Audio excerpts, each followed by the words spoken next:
Greetings AMC. Welcome to the 2019 Moodle, talking about the new Sapphire Infusion pump. I wanted to start the training video off just with a little bit of background information as to how we landed up with this pump.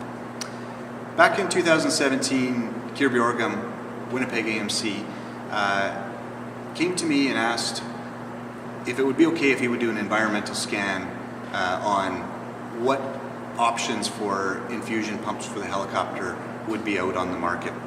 Kier did a fantastic job. He engaged a number of people within the equipment committee. He came up with a fantastic needs assessment. We were looking for many different things that we needed to have in a pump. From that environmental scan that he found, we found 8 possible options for the pump. I won't bother going into naming all of them. Of those 8, it was very quickly narrowed down to only 3. 3 of those pumps really met license certifications, weight requirements, infusion capabilities, drug library. There was a number of strict non-negotiables, and the 3 pumps that really met that were the Bebron infusion pump, the CME Bodyguard Twin, and then of course yours truly, the Sapphire multi-therapy. We met together, all vendors had an opportunity to come and present to the Pump Infusion Committee. The committee basically looked through, validated the various different options, and the Bebron was very quickly eliminated. The Bebron, in order to get 3 channels, was going to be too bulky, too heavy, and it just wasn't going to work for our environment. I think it's a very good pump, but just not in our environment. So that left us with 2 pumps. We had the CME Bodyguard Twin and the multi-therapy Sapphire infusion pump. We did a whole bunch of background testing. We did some interviews with various other fixed wing and HEMS organizations that were using both devices. We got some great feedback on the Sapphire multi-therapy. The CME Bodyguard, obviously most of you saw it. It did do its rounds around the bases and it didn't get a lot of love. The CME Bodyguard Twin is very much like the IVAC pump. It's got a bit of a cumbersome user interface. The drug library really wasn't what we needed it to be.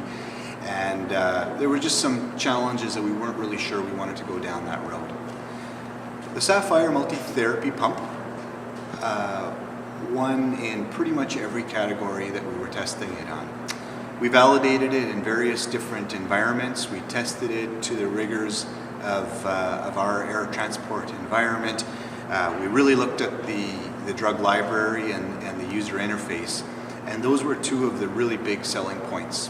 As you'll see later on in this training, the drug library is fantastic. We can program essentially any type of drug infusion that we have in our current CCMCPs as well as in the PEDS Broslo binder. This pump is going to be very user-friendly.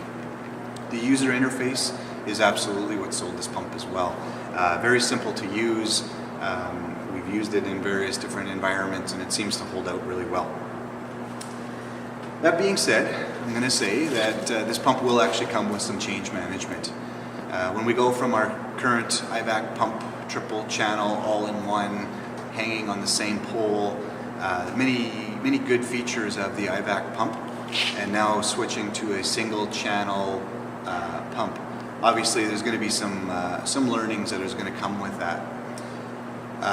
I'm looking forward to hearing your feedback after we've used this pump for the last hopefully a number of months, seeing what opportunities can we improve in, where can the training be enhanced, and how can we spend a little easier time on the logistics of this. We're currently in the process of finalizing the final steps of a fixed mount for the BK-117. This pump will be secured in that fixed mount, and there's going to be some challenges getting this pump out of the aircraft into the hospitals or into the back of the ambulances. You're going to see later on in the training just some of the solutions that we've had for that. We're currently looking for a solution for the AW139 so that we'll have a fixed mount option for that. So down the road we do expect the Sapphire to to go on to the 139. And finally, when the H145 comes, many of our mount and challenge issues are going to go away, obviously, with the stretcher bridge that we're going to have. I do also want to say, I forgot to mention it earlier, we were really forced into this decision because recently, or I guess mid-2018, Infusion, they're the manufacturers of the IVAC pump, released in a statement that they are no longer making the IVAC pump. So as of late fall of last year, they've stopped making consumables, they've stopped making parts, they are no longer manufacturing the IVAC pump, and it's anticipated by the year 2022 there will be nothing available for that pump. So as you can understand, we needed to make a decision. We feel strongly that the Sapphire Infusion pump is going to be the solution for our needs, at least for the next number of years. I'd be remiss to not acknowledge the fantastic group that I had the privilege of working with in this project. So of all bases were represented. From Calgary, we had Bob Odney and Bruce Parsons as part of the Pump Infusion Acquisition Committee. In Edmonton, we had Ange Mazzolini. In Grand Prairie, we had Kelly Holt. In Regina, we had Kevin Easton. And in Saskatoon, we had Renee Chapman.